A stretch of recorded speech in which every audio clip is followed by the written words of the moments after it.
Okay, GDOC, it is time to get down to business. Now, if you want to get really nice at a game, you got to know what the rules are. All right, you got to have a system in place for how to spend your time and your energy wisely so that you don't burn out. And now, this speaker is going to give us the tools that we need to thrive in the games industry, especially if the deck is not in your favor. Now, Evva Karr is a creative director working at the intersection of game design and business. They are the founder and final boss at the indie games label Glitch, and they are focused on creating a global collective of bold new voices and investing in the future of playable media. All right, strap in because it's time for the real deal with Evva Karr. All right. Well, we're going to jump right in with the question of what actually is a system? That's a question that I have for everyone right now at the gdocExpo of 2020. Taking a pause for a second, I have so many feelings about systems. I actually feel like a system is actually a set of parts that together can actually form loops of interaction that have, loops of interaction between them to create a persistent whole. That, to me, is really what a system is. Together, forming loops, interactions, and a persistent whole. I like to think about this in terms of one of my favorite systems, which is actually the nervous system. For those who might not know me, I actually ended up studying neuroscience and psych as a double major when I was in college. And I felt like this was actually a really good system to take a look at and zoom out on. So what you can see actually is the nervous system is quite literally made out of two parts. One that you see on the left-hand side is the central nervous system, which is the brain and the spinal cord. And you see on the right-hand side here, the peripheral nervous system, which contains the links, and those links are called nerves, to the brain and also to the spinal cord. So the central nervous system basically acts as like a command center that oversees a lot of the sensory and also motor control. And then the nerves actually give feedback based on some of those commands. So those loops will ultimately have direct impact on human behavior. A really quick example of that is really, you might have a cup of tea. You recognize by holding it that it's really hot in your hands, but you know that if you drink it right away, you'll probably burn your mouth. Unfortunately, that might actually not stop you from doing it anyways, but that's at least a choice. Another kind of look at a system that I really wanted to dive into is jumping directly into a zoom in on a video game system and taking a look at the economic flow of Ultima Online. So here I actually just took a snippet from figure 2.3 in a book called Advanced Systems Design. It's pretty good. You can pick it up, and also it's on page 58. But right here, what you can actually see is that there are virtual resources. Those virtual resources are actually created by the game for players. NPCs will typically make drops in the form of goods. So you'll see equipment, you'll see weapons, and you'll also see supplies. So some of those supplies can be raw material. There's also gold that you'll see from sales. And then there's also a natural spawning of resources that players can actually harvest for materials or gold again. So players have a lot that they can do, as you can see on the left-hand side here. But ultimately, a lot of these resources will need to be spent. They'll be used, or they'll become broken and sold. So I'm a little obsessed with systems, as you might be aware at this point. But a few years ago, when I started looking at another system, when I was really starting my own company, I started looking at the games ecosystem. And what that really means is the games industry as a whole and a holistic view at the games ecosystem. So let's take a moment to take a look at it and also try to understand the forces at play. So I spent quite a bit of time on this very specific graph. So you're going to be seeing a ton of it throughout the talk today. Strap in for that. So at the highest level, you can actually see on the left-hand side are gamers. Yes, I used a spout. It's from the Ultima Online thing. Just bear with me. The spout actually has a ton of gamers that come in and they actually are spending resources in terms of time and money in exchange for play. So what that brings is that there are resources that are created, and those resources actually go directly to media platforms and also distribution platforms on that second level, which then ultimately makes their way to publishers, as you can see. And then also sometimes you'll see as well the service-based tools, the funding and or resources will go there before also getting to the developer closer to the center bottom.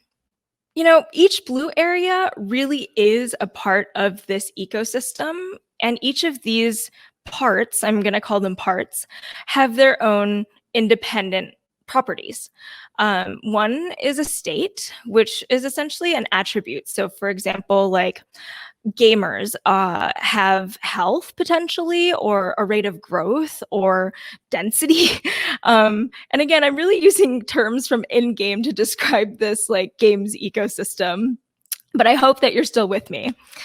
2, boundaries. There are boundaries actually between the parts, which ultimately means that there are interactions between parts that ultimately can create loops. And 3, there's behaviors that actually affect each part. So as within the rules of a system, what you know about them and also why they exist and what they do and why they exist, I think those are really good questions for us to think about in terms of the games industry and also the general video games ecosystem. So let me ask you this. What rules do you know about this system and why do they exist? Welcome to Rules and Restrictions Apply, a systems approach to thriving in the games industry. My name is Evva Karr, and I'm the founder and final boss at Glitch. I've been working in games now for over a decade, and I consistently find myself working at the intersection of design and business. Looking back at my life, I've always been a systems designer, thinking in terms of information architecture, balance, onboarding, and progression. And more importantly, I've always been the most fascinated by behaviors that drive these systems. So in Rules and Restrictions Apply, we're going to take a systems approach at understanding the games industry in order to show you how to be your baddest self while preserving your energy in a space that really wasn't designed with you in mind. So let's go ahead and get started with the first system. I wanted to really start off with careers. So the career system in games. Let's talk about those 3 items again that I outlined earlier: state, boundaries, and behavior. The state of this system felt very straightforward.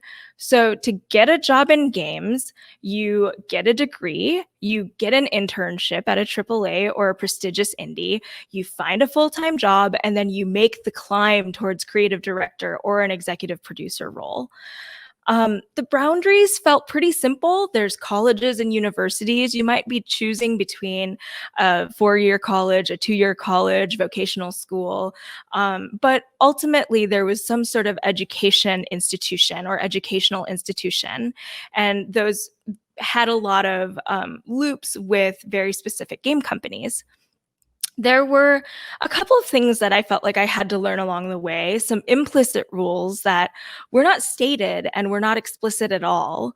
And I didn't really know them until I knew them. And some of those things were like, I need to go to conferences. I needed to get to know directors. And if I'm lucky enough, someone may simply hire me on because of my portfolio. And if my portfolio is dope, maybe they didn't even care about my education. So I felt like that was pretty manageable. it was very clear that the majority of people took this path. But I started recognizing during that time that some people really didn't. And so that sparked my curiosity. So, if you don't know who that is, on the left-hand side, you can see Mark Zuckerberg, who is the CEO of Facebook, who's wakeboarding, I think. It was very clear that the rules were different for him, and they didn't even seem to apply to him. People like Mark Zuckerberg were actually dropping out of school and starting their own companies. When I was starting to think about that and when I heard it, I had this sense of confusion and frustration. He seemed to have literally bypassed everything I knew about what I needed to do in my own career. I considered leaving university. And honestly, if I had, my immigrant parents would have probably slaughtered me. Till this day, my mother still asks me, and talks to me when I tell her that there's over 500,000 people playing Hyperdot worldwide. She looks at me each time and asks me if I would, if I've taken some time away, if I've taken enough time away now to reconsider med school. I get where my mom's coming from. And I also understand that I don't have the same privileges as Mark Zuckerberg does. And I don't have the same family. I don't have the same background. And education is really important. My parents moved here from Thailand in order to make sure that I got a good education. And plus, I knew that I didn't have Peter Thiel in my network to give me $500,000 to start my company. So I did what I thought was really right for me, which was to apply for grants. And there were grants that were available at my university. And I did that because I felt like it was safer than taking investments as a 19-year-old. So my first application was for $150,000 to start building out programs to do, basically test out what I wanted to learn about games, get connected. We were flying people in to do talks. I applied for 150. I received 50. At the time, I was like bummed about it. But now looking back on it, I realized that it was probably one of the biggest moments of my life that changed my entire trajectory. The next was for 500,000. I got a ton of no's. I talked to so many people, so many foundations, so many arts organizations, and then finally received 250. I started getting more bold with my asks. And for a project that I thought was really exciting, I asked for 15 million. And so far have received 3 million for what's called Project Pluto, which is a co-living space for creative entrepreneurs with shared production studios. The first one, of course, is focused on game developers because I want it to be here and I want it to be in Minnesota so that I can buy a space and make games with my friends in the lobby. Because especially right now during COVID, like it just sounds lovely. What I started recognizing and what happened when I was doing this was I started thinking differently. I had full ownership of the work that I did. I had the ability to make my own decisions and to also talk to my partners about the things that are of most value to me and the things that I was unwilling to budge on, and also negotiate the things that I was willing to make compromises on. There was also this sense of freedom and purpose that I never had felt before, and it was really phenomenal.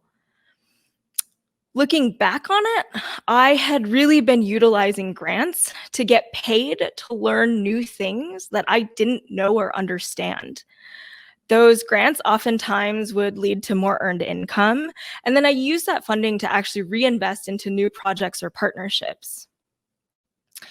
So, when thinking about your career in games and the systems that are at hand, I'd encourage you to take a look at alternative paths, especially right now during COVID-19.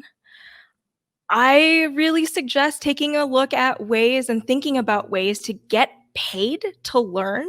I feel like I actually, got paid to do my MBA.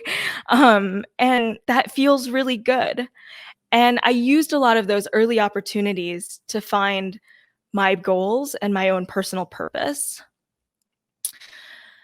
All right, next up, let's talk about the startup system in games. From talking to a bunch of founders, the state of the startup system in games, like if you wanted to start your own studio, also seemed really linear. Most folks, when I was starting out, said, make a prototype or a vertical slice. And oftentimes, the recommendation was always do this with your own money, do this with savings, or do this with a loan or what is considered sweat equity. Then people would take that prototype or vertical slice and pitch it to a publisher for funding. And if they didn't do that, they would tell me like, okay, self-publish or ship very specifically without any capital. There were a ton of implicit rules in this space, especially when you were thinking about the previous system, the career system.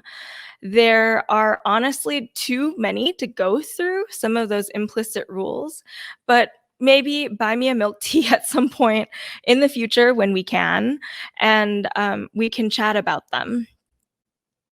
A couple of things, and two very specific things that I learned when looking at the startup ecosystem. One was that there were very few people who were funding ideas at the very earliest stages, specifically for creative studios. Like, who funds prototypes?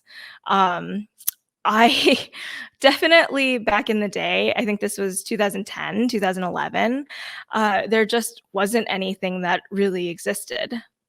And if they were, it really wasn't talked about publicly. I felt like I was lucky enough to live in a state in Minnesota where there's roughly about 1 billion in public art dollars that are available that I could use for game projects. And, of course, if I could get them. I spent a lot of time and a lot of resources applying for grants, helping other people apply for grants.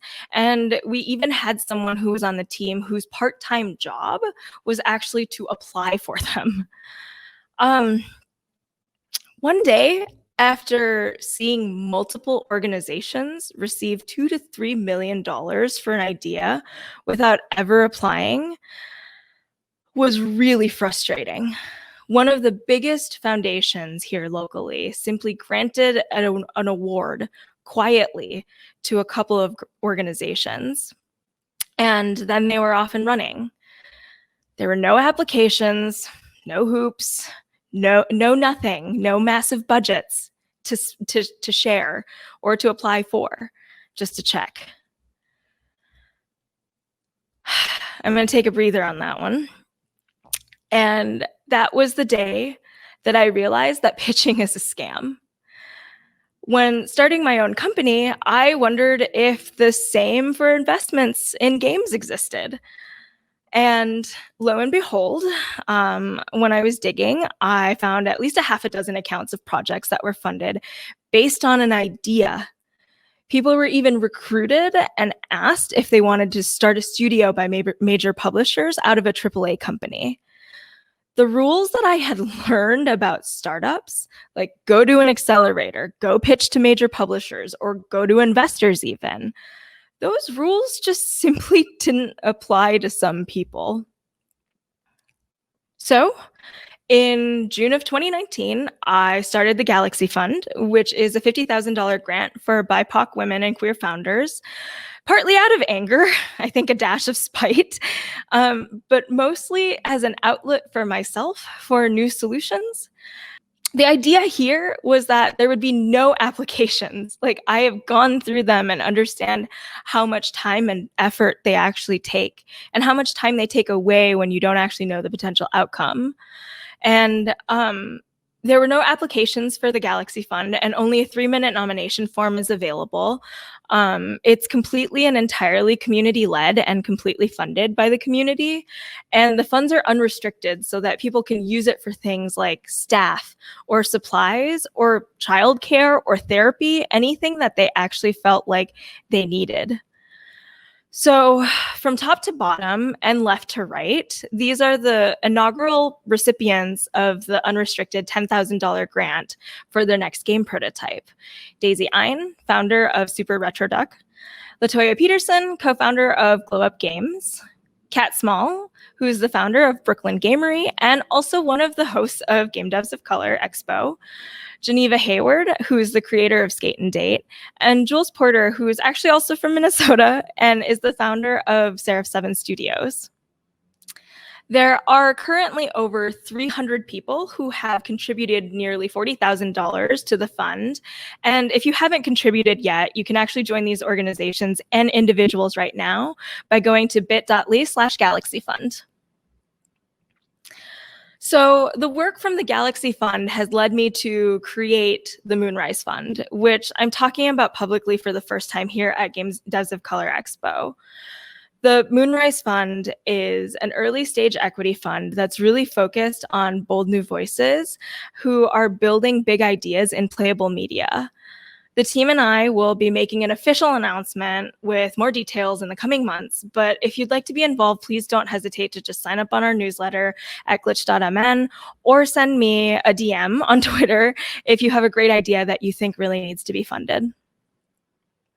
So if you're thinking about starting a studio, know that the advice that's out there really may not apply to you. Take a look at all of the different options, especially for funding outside of a publisher, and don't be afraid to think creatively about how you can interact with this system. The game distribution system. It's the last and also the final one that I want to talk about today. So you make a game, you build a community, you put your game out, and you also maybe put it out on a few platforms. You market it on Twitter and see how it goes via wish lists with maybe like a less than 10% conversion rate. The system in this is that the platforms are truly the primary group that actually have direct access to players, not developers or even publishers. And the majority of developers out there actually place games out on a platform most of the time without direct support from platforms. When we were working on Hyperdot with Charles McGregor of Tribe Games, we realized that we just simply didn't have the option of talking directly to our players. It was always going to be through a platform, even if it was Discord, even if it was Twitter. It wasn't something that we owned. So we knew that we had to rely very heavily on platforms and understand the people who were on each of those platforms. And most importantly, we even recognized to some extent that, there weren't tools or methods for market segmentation within those platforms. So for example, if, you want to reach 18 to 35-year-old, Black women on Steam, how do you do that? The answer is you can't. There just isn't a way to do that. So we knew that we had a growing audience, and we felt like it was really important to find platform partners in our first console launch.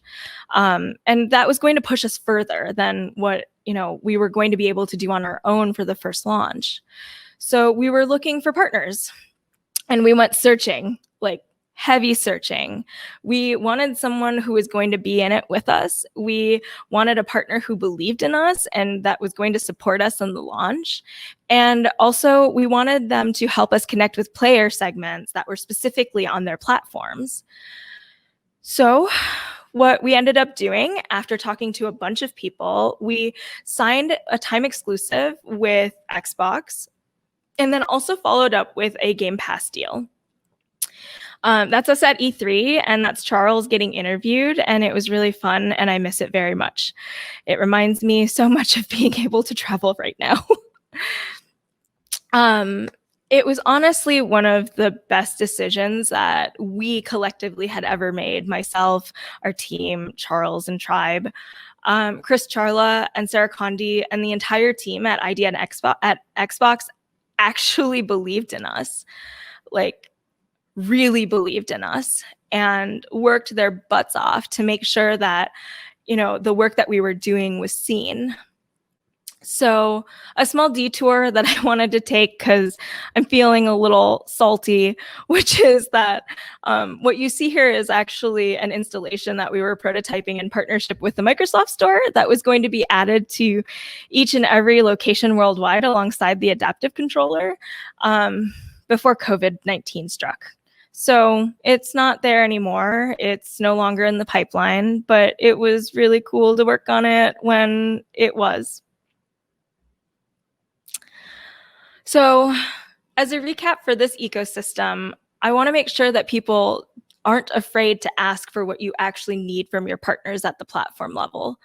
We worked alongside the ID at Xbox teams to really reach a portion of their overall market that was going to like Hyperdot. We wanted to find folks who love Geometry Wars, and honestly, it helped even with PC sales as well when you may not have that support or backing from PC platforms. So, taking a pause, after having lived it, here's what I truly believe. I think that the current ecosystem in games is fundamentally broken for people like me. Making games, getting them funded, reaching your intended players, in addition to finding, of course, the time, the money, and even the energy can be really daunting. I think that there's also many more stories like this and like these that I want to tell, but I know that it's not the right time. But what I will say is that sexism, racism, and unconscious bias silently steals wealth and wastes time. It often even makes me really hate myself for some of the calm things that I have to do and the calm acceptance of what I've had to do and what I'll have to continue doing to achieve a fair result. So I've been practicing kind acts of rebellion, starting with myself, because I know that we collectively are in a marathon and also not a sprint. So I wanted to share a few things that I feel like have really helped me during all of this. Looking for your teammates, and more importantly, looking for your accomplices. There are so many community organizations that are out there, things like Game Devs of Color Expo, Dames Making Games, so many others. There are also very many whisper networks that are out there. Find one, and if you aren't in one, please don't hesitate to just DM me at Evva Karr.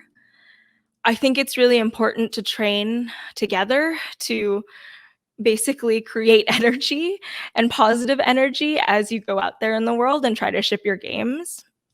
And probably one of the most important parts is you have something that you can share. Continue to pass the baton, continue to share knowledge, even if you don't think that you don't know enough. Even if you think you don't know enough right now, you probably do. And don't be afraid to share it.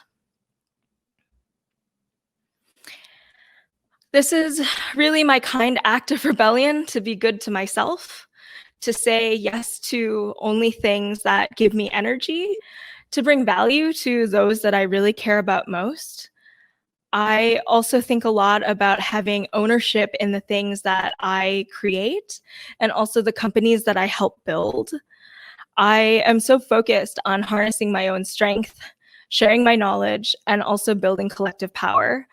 And this is a picture of a group of us that came out from Minnesota to go to Game Devs of Color Expo in 2019.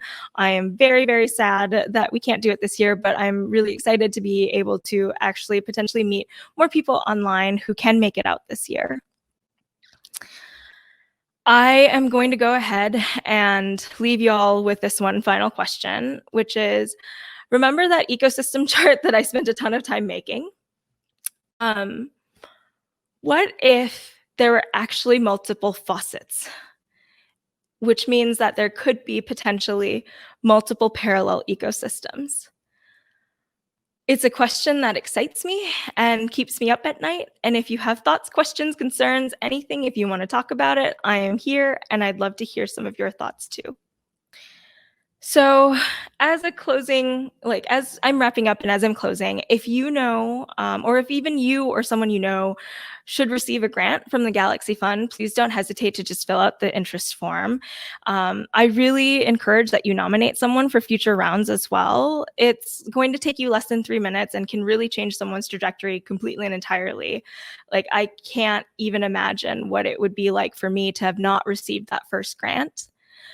If you have a brilliant idea and are looking for a partner that's committed to your long-term success, and of course, like, give you funding and all of those other things to get that idea off the ground, don't hesitate to reach out and talk to me about the Moonrise Fund. I think it's also important to talk to each other. So there's about 1,000 of us on Discord right now, including numerous organizers from Game Devs of Color, Expo, Dames Making Games, Hand-Eye Society, Wholesome Games, and more, in addition to a ton of brave founders and a couple of people who I think are bold funders who want to see a change as well, starting at the leadership level. And you can find us all at discord.gg/glitch. Thank you so much for listening. Evva, without a shadow of a doubt, you are pretty much like the shining example of what Game Devs of Color like strives for. You looked at the system and you're like, the system is rigged. And you're like, okay. You examined the rules of the game and you figured out what you needed to do in order to like bend, break, or ignore them.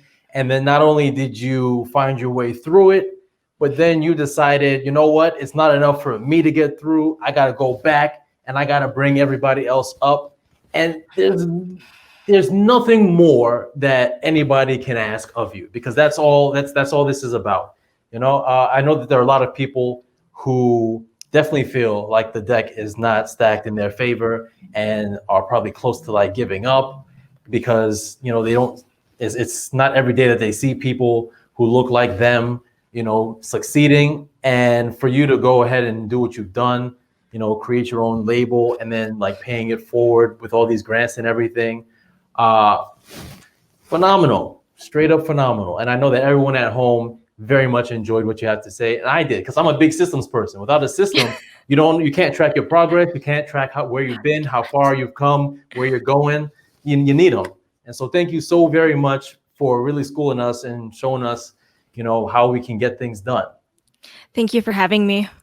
Absolutely. All right, you saw it here. That was probably one of like the most important lessons that I've learned this year. Seriously, I'm a very big systems person. Right now, I can use all that stuff in my life right now, seriously. And I think we all can, because this year kind of threw all of us for a loop. So thank you very much, Evva. Thank you very much, gdocExpo, for putting this together. And thank you very much at home for keeping it locked in with us. Stay tuned, because we have much more where that came from.